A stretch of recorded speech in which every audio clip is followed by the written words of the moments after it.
Halo semuanya, selamat datang di podcast kami. Episode kali ini kita akan membahas genosida Rwanda yang terjadi pada tahun 1994 yang dimana sebuah tragedi yang menewaskan lebih dari 800.000 orang hanya dalam waktu sekitar 100 hari. Peristiwa ini bukan hanya menjadi catatan dalam kelam sejarah Rwanda, tapi juga memunculkan banyak perdebatan mengenai penyebab konflik, respon komunitas internasional, dan pelajaran yang bisa kita ambil agar tragedi serupa tidak terulang lagi. Untuk membahas isu ini, dari berbagai sudut pandang kita telah mengundang tiga narasumber dari perspektif mereka masing-masing.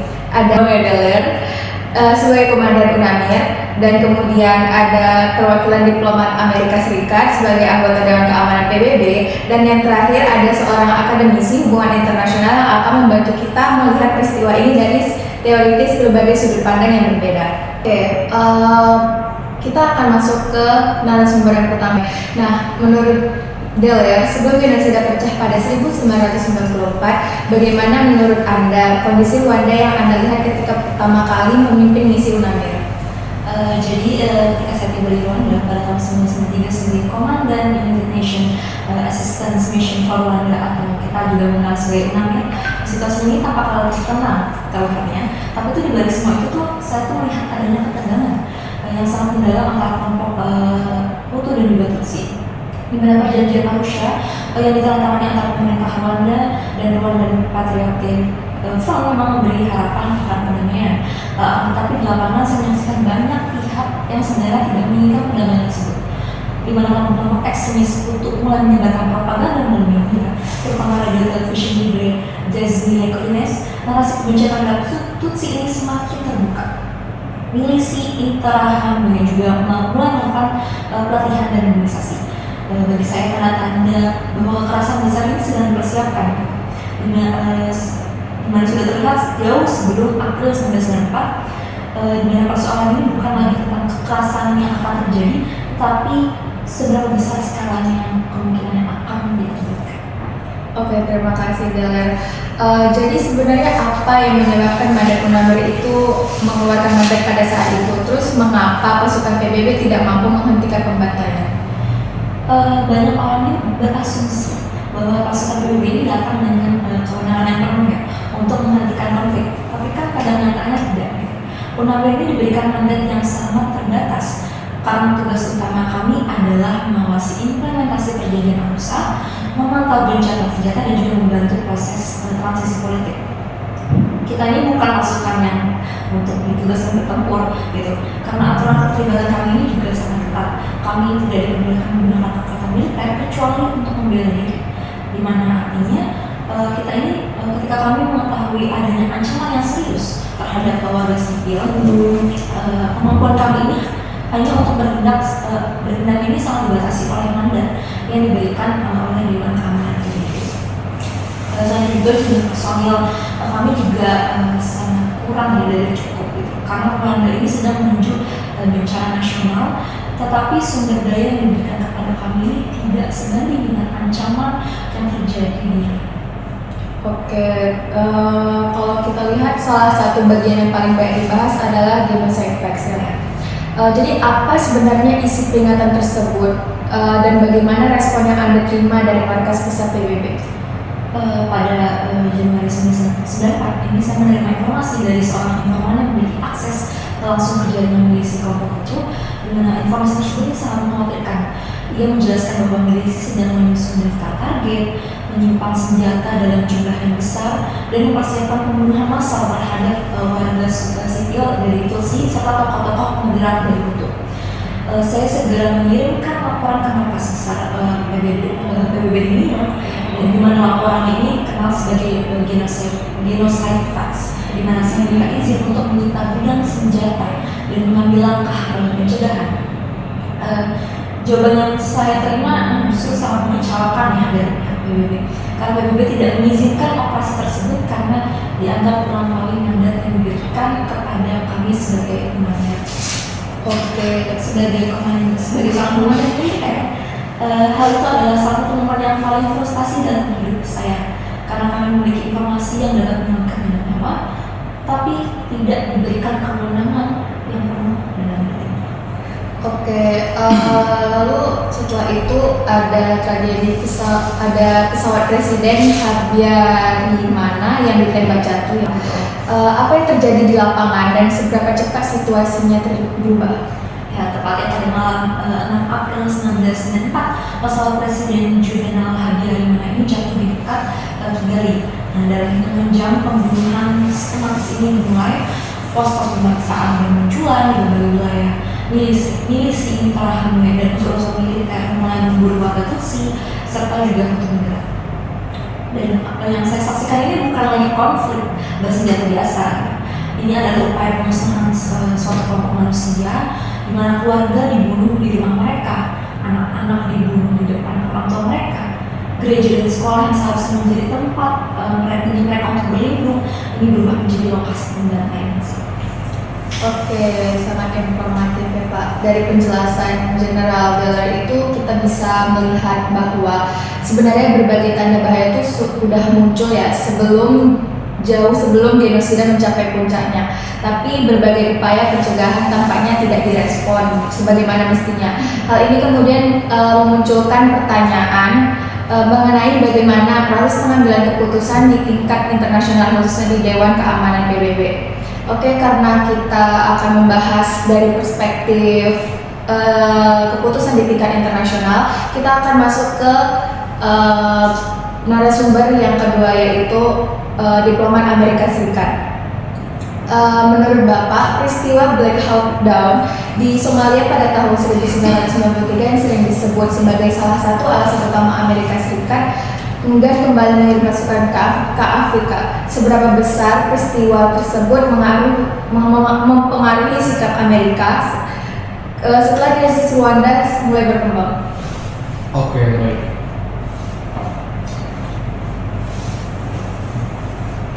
Oke, jadi peristiwa Black Hawk Down pada Oktober 1993 itu punya dampak yang besar terhadap bagaimana cara Amerika Serikat itu memandang setiap kemungkinan intervensi militer dari Afrika, termasuk krisis Rwanda, itu dia mulai berkembang beberapa bulan kemudian. Nah, tapi dalam insiden tersebut ada 18 tentara Amerika Serikat yang gugur di Mogadishu, sementara puluhan lainnya itu juga terluka dan gambar jenazah tentara Amerika yang diseret di jalanan Somalia itu disiarkan langsung ke seluruh dunia. Peristiwa itu sebenarnya sangat memicu kemarahan publik Amerika dan menimbulkan tekanan politik yang sangat kuat terhadap pemerintahan Presiden Bill Clinton. Nah, dari sudut pandang kami sebagai diplomat dan sebagai perwakilan dari Amerika Serikat, setiap usulan pergerakan pasukan ke wilayah konflik setelah Somalia itu tidak lagi hanya dipertimbangkan berdasarkan aspek kemanusiaan, tapi juga berdasarkan resiko politik, keselamatan personel, serta kemungkinan memperoleh dukungan dari Kongres dan masyarakat Amerika Serikat. Nah, oleh karena itu, pengalaman Somalia membentuk kehati-hatian yang sangat tinggi dalam setiap pembahasan mengenai Rwanda di Dewan Keamanan PBB. Nah, jadi pada saat krisis Rwanda itu mulai memburuk pada April tahun 1994, Amerika itu sempat menghadapi dilema yang sangat kompleks. Jadi di satu sisi laporan mengenai pembunuhan massal itu mulai diterima dari berbagai sumber, termasuk dari UNAMIR yang dipimpin oleh Letnan Jenderal Romeo Dallaire. Namun di sisi lain, pengalaman pahit di Somalia itu membuat para pembuat kebijakan khawatir bahwa intervensi militer di Rwanda itu dapat berubah menjadi operasi berkepanjangan tanpa tujuan yang jelas. Nah, Rwanda juga dipandang tidak memiliki kepentingan strategis yang signifikan bagi keamanan nasional Amerika Serikat. Nah, negara tersebut bukan sekutu utama, tidak memiliki posisi geopolitik yang vital dan tidak berkaitan langsung dengan kepentingan ekonomi militer dari Amerika Serikat sendiri. Jadi dalam situasi itu, pemerintah kami itu mempertimbangkan apakah risiko kehilangan prajurit dari Amerika itu digunakan di hadapan publik domestik kami gitu. Jadi kekhawatiran itulah yang kemudian membuat kami itu lebih memilih mendukung langkah diplomatis dan bantuan kemanusiaan dibanding keterlibatan militer secara langsung. Oke, jadi pada tahap awal konflik itu pemerintah Amerika Serikat juga mengetahui dan sangat berhati-hati ya Pak, bahkan enggan menggunakan istilah genosida. Mengapa penggunaan istilah tersebut itu menjadi isu yang sangat sensitif pada diplomasi saat itu? Perwakilan dari Amerika Serikat sendiri, saya memahami bagaimana keputusan pemerintah kami itu menuai kritik hingga saat ini. Namun penting untuk dipahami bahwa setiap kebijakan di luar negeri itu selalu lahir dari pertimbangan yang kompleks, bukan semata-mata dari aspek moral saja, yang terkadang kita juga mempertimbangkan kepentingan nasional kita sendiri. Nah, pemerintah kita itu sering memiliki tanggung jawab utama dalam melindungi kepentingan nasional dan juga keselamatan warga negaranya. Kadang dua hal tersebut itu menjadi pertimbangan kita dalam menentukan sebuah kebijakan luar negeri. Jadi pada tahun 1994, dunia itu baru saja menyaksikan kegagalan operasi kemanusiaan di Somalia yang menimbulkan korban jiwa di pihak Amerika Serikat dan juga mengubah kemanusiaan di Somalia, menimbulkan perubahan pandangan politik terhadap intervensi militer di luar negeri ini. Jadi dalam situasi tersebut, setiap keputusan dalam mengirimkan militer ke area konflik itu butuh pertimbangan apakah misi tersebut sebenarnya memiliki dampak yang positif untuk Amerika Serikat sendiri gitu, atau apakah ini hanya menjadi sebuah ajang keterlibatan tanpa memenuhi kepentingan apapun dari Amerika Serikat. Jadi Rwanda meskipun menghadapi krisis kemanusiaan yang sangat serius, pada saat itu tidak dipandang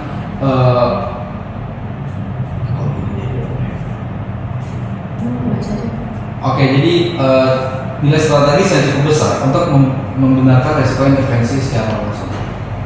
Oke, jadi Bapak sebagai anggota Dewan Keamanan PBB, menurut Bapak bagaimana sebenarnya proses pengambilan keputusan ketika muncul usulan untuk memperkuat mandat UNAMIR dan faktor apa saja yang menjadi pertimbangan utama Amerika Serikat? Oke, jadi proses pengambilan keputusan di Dewan Keamanan PBB itu sebenarnya jauh lebih kompleks dibandingkan dari yang sering kita pahami di masyarakat. Jadi setiap usulan untuk memperkuat mandat dari UNAMIR itu tidak dapat diputuskan secara sepihak. Oleh karena itu sebenarnya kita membutuhkan diskusi yang lebih lanjut gitu. Jadi keputusan itu tidak hanya dilimpahkan kepada Amerika Serikat saja, tapi kita juga membutuhkan pertimbangan dari negara-negara lain. Jadi semua anggota keamanan itu juga harus mempertimbangkan dari berbagai aspek, mulai dari dasar hukum internasionalnya apa, kondisi keamanan di lapangan, kesiapan negara-negara penyumbang pasukan, hingga konsekuensi politik dan finansial dari setiap keputusan. Jadi beberapa alasan itulah yang membuat kenapa Amerika enggan untuk mengirimkan pasukan karena mempertimbangkan beberapa alasan tersebut. Nah, dalam kasus Rwanda ini, laporan yang disampaikan oleh Komandan UNAMIR Romeo Dallaire itu memang menunjukkan bahwa situasi itu semakin memburuk dan memerlukan tambahan personel serta kewenangan yang lebih kuat. Tapi pada saat yang sama, banyak negara anggota itu masih mempertanyakan apakah operasi penjaga perdamaian PBB itu memiliki kapasitas yang kuat untuk menghentikan permasalahan ini gitu. Oleh karena itu sebenarnya memang setiap usulan itu dibahas secara intensif melalui negosiasi diplomatik sebelum menghasilkan sebuah resolusi. Oke, jadi kalau kita melihat kembali peristiwa Rwanda dengan perspektif saat ini, apakah menurut Anda Amerika Serikat seharusnya mengambil keputusan yang berbeda atas tindakan tersebut, dan pelajaran apa yang paling penting bagi kebijakan luar negeri Amerika dalam menghadapi krisis kemanusiaan di masa depan? Apabila saya melihat kembali tragedi Rwanda dengan pengetahuan dan pengalaman yang dimiliki saat ini, saya berpendapat bahwa sebenarnya kami itu seharusnya dapat mengambil langkah lebih cepat dan lebih tegas dalam merespons situasi tersebut. Saya tetap memahami bahwa para pembuat kebijakan pada saat itu di tahun 1994 itu menghadapi tekanan politik domestik yang besar akibat tragedi Black Hawk Down, yang menjadi salah satu alasan kenapa Amerika Serikat itu enggan untuk mengirimkan personel tambahan. Namun seiring berkembangnya bukti mengenai pembunuhan sistematis terhadap warga sipil, komunitas internasional yang seharusnya mampu menyesuaikan kebijakannya dengan lebih cepat, Amerika Serikat itu memiliki pengaruh yang sangat besar di Dewan Keamanan PBB dan dapat memainkan peran yang aktif dalam memperkuat mandat dari pengantar sendiri, kayak mempercepat mobilisasi modal internasional serta membangun konsensus politik agar tindakan kolektif itu bisa segera dilakukan. Meskipun tidak semua solusi itu berupa intervensi militer penuh, tetapi juga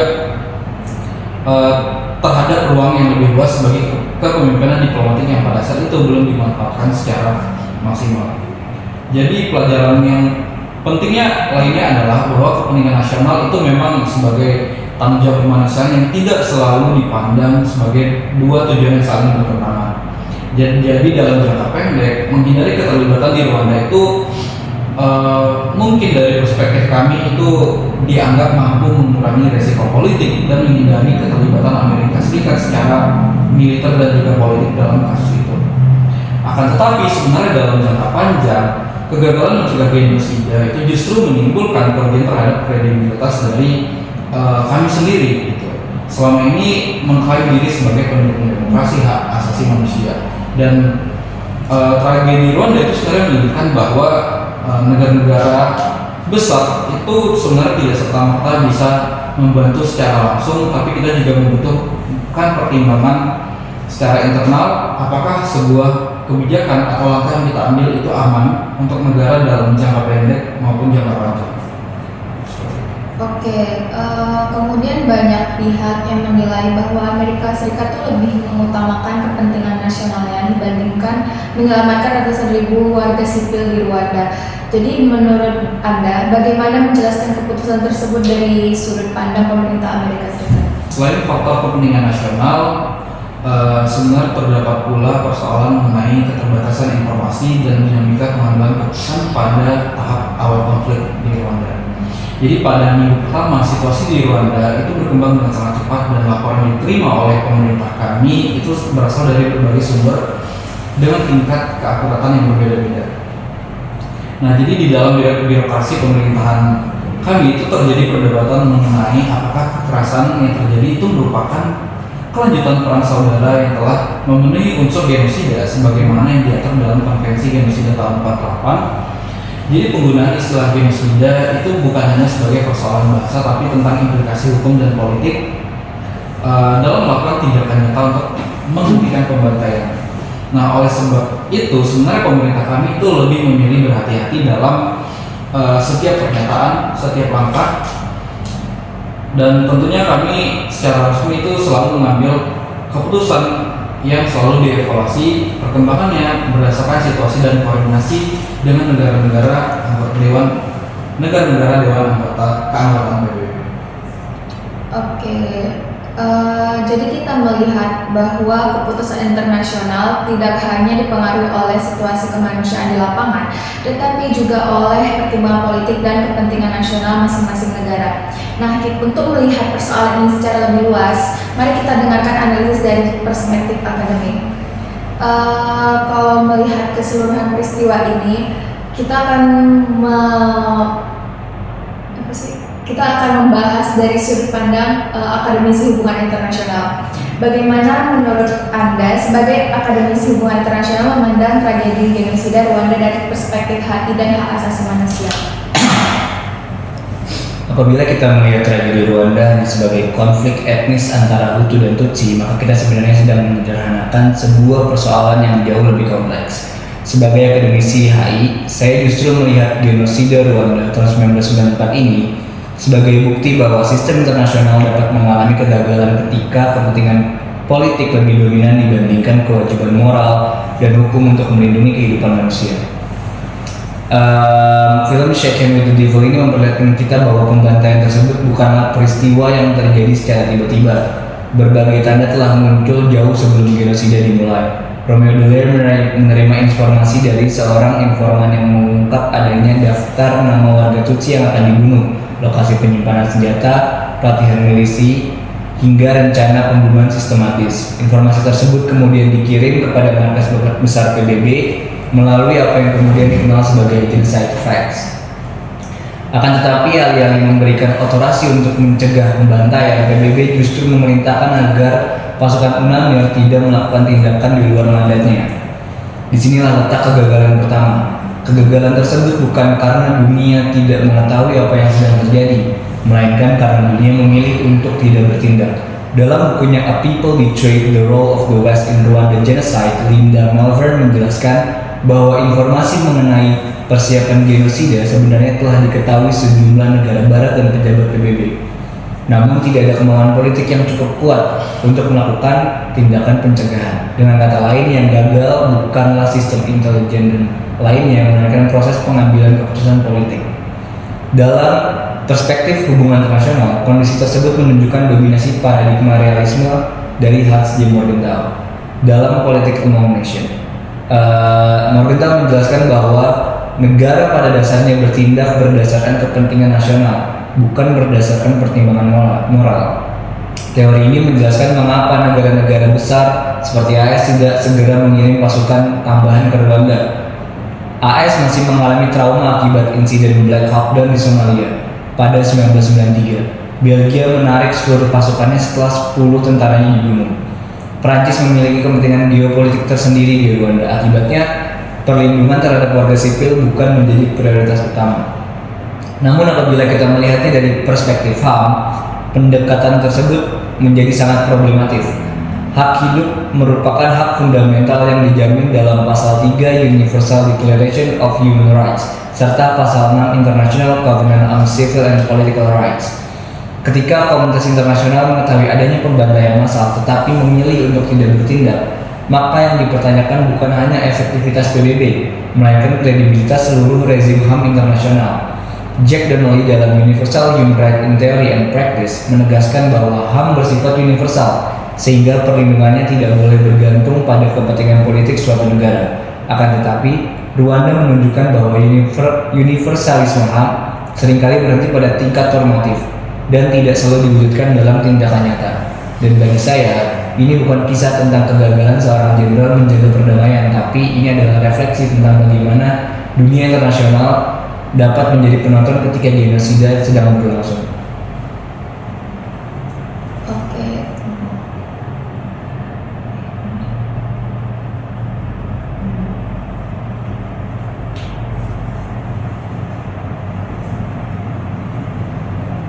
Oke, menarik sekali.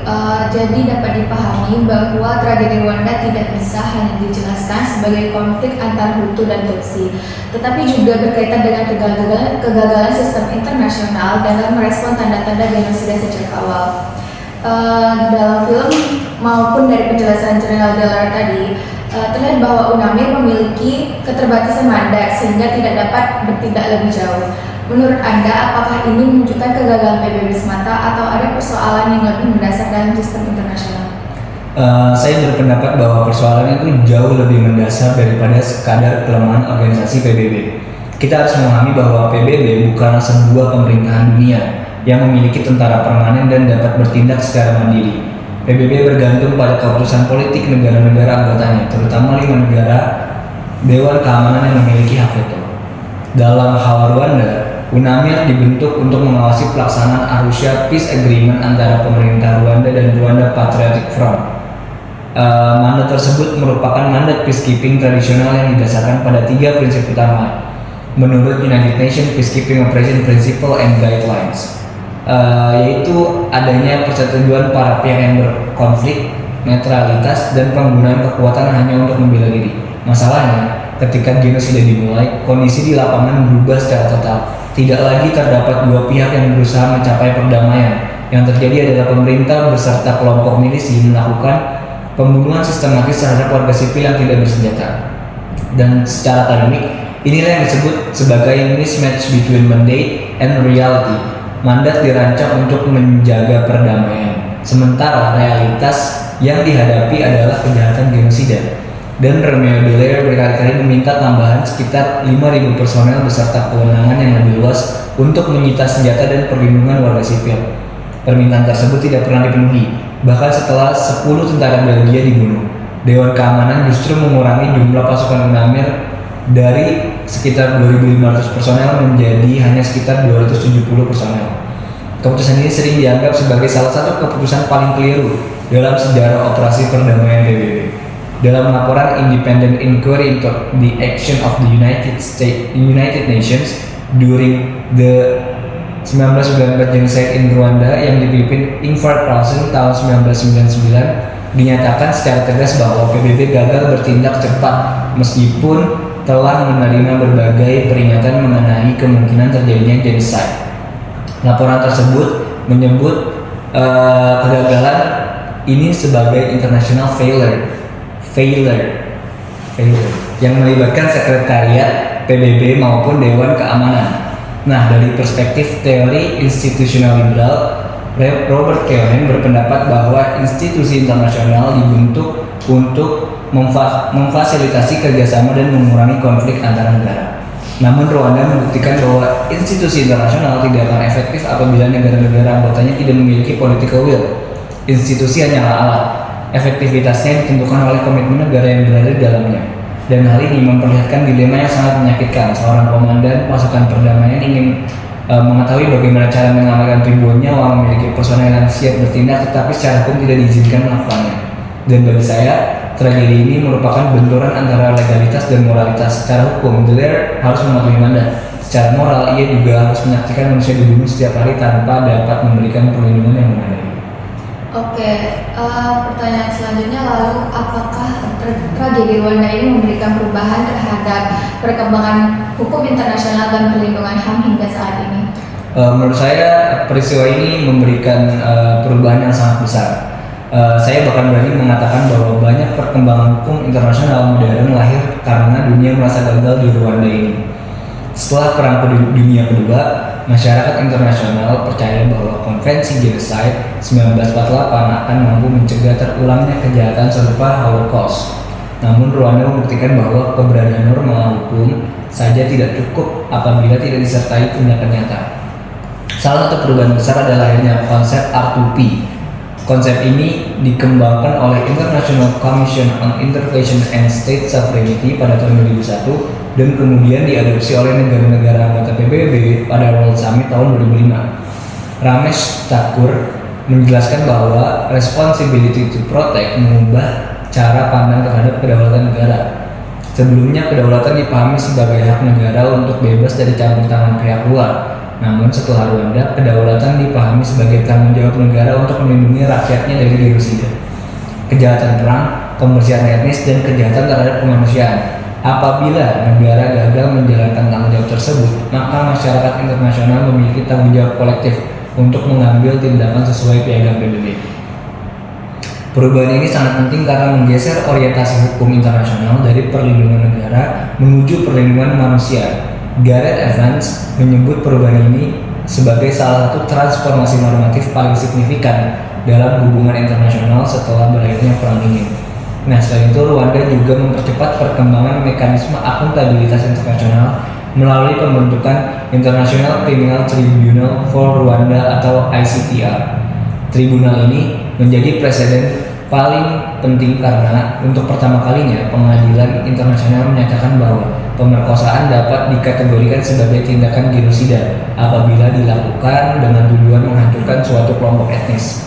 Putusan pada perkara prosecutor 5, Jean Paul Akayesu, menjadi tonggak penting dalam perkembangan hukum HAM dan hukum humanitar internasional. Namun pelajaran terbesar dari Rwanda menurut saya bukan sekadar lahirnya lembaga baru atau norma baru. Pelajaran terbesarnya adalah bahwa hukum internasional hanya akan bermakna apabila terdapat keberanian politik untuk menegakkannya. Romeo Dallaire juga mengatakan yang menghantuinya itu bukan hanya korban-korban yang ia lihat setiap hari, tapi kesadaran bahwa sebagian besar korban sebenarnya dapat diselamatkan apabila dunia bertindak lebih cepat. Oke, terima kasih. Jadi dari pembahasan tadi kita melihat bahwa tragedi Rwanda bukan hanya meninggalkan dampak bagi masyarakat Rwanda, tetapi juga mengubah cara dunia memandang perlindungan terhadap warga sipil dalam konflik bersenjata. Oke, sebelum kita mengakhiri diskusi ini, saya ingin kembali kepada General Dallaire yang setelah melihat bagaimana terjadinya isu ini, banyak pihak yang menilai bahwa Rwanda merupakan salah satu kegagalan terbesar PBB. Bagaimana menurut pendapat Anda? Saya percaya bahwa kegagalan di Rwanda ini bukan hanya kegagalan PBB yang sudah disebutkan oleh akademisi sebelumnya. Ini adalah kegagalan komunitas internasional secara keseluruhan dengan negara-negara besar. Ini mengetahui bahwa apa yang sedang terjadi ini dan informasi yang tersedia dari laporan-laporan yang tersedia, di mana permintaan bantuan terus dikirimkan gitu pada mereka, namun kemauan politik untuk ini tidak ada. Setelah peristiwa Black Hawk Down di Somalia tahun 1993 dan negara barat menjadi kesahabatan intervensi di Afrika seperti yang disampaikan dari diplomat Amerika. Resiko politik yang ini dianggap lebih besar daripada kewajiban moral untuk melindungi warga sipil Rwanda. Yang paling menyakitkan adalah ketika pasukan komandan justru dikurangi saat pembunuhan sedang berlangsung. Pada saat dunia seharusnya meningkatkan kehadirannya, dunia justru mundur daripada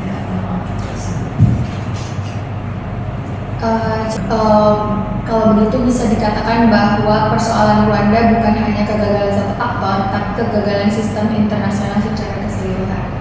Baik, terima kasih kepada seluruh narasumber atas pandangan dan analisis yang telah disampaikan. Dari diskusi hari ini, kita dapat memahami bahwa genosida Rwanda bukan hanya tragedi kemanusiaan yang menelan ratusan ribu korban jiwa, tetapi juga cerminan bagaimana kebutuhan politik, keterbatasan mandat internasional, dan kurangnya kemauan politik dapat memperburuk sebuah krisis. Peristiwa ini kemudian mendorong lahirnya berbagai perkembangan penting dalam hukum internasional, termasuk konsep responsibility to protect sebagai upaya agar tragedi serupa tidak terulang kembali. Semoga diskusi ini dapat memberikan pemahaman yang lebih mendalam mengenai pentingnya kerjasama internasional dalam melindungi hak asasi manusia dan mencegah kejahatan manusia. Terima kasih telah mendengarkan, sampai jumpa pada episode berikutnya.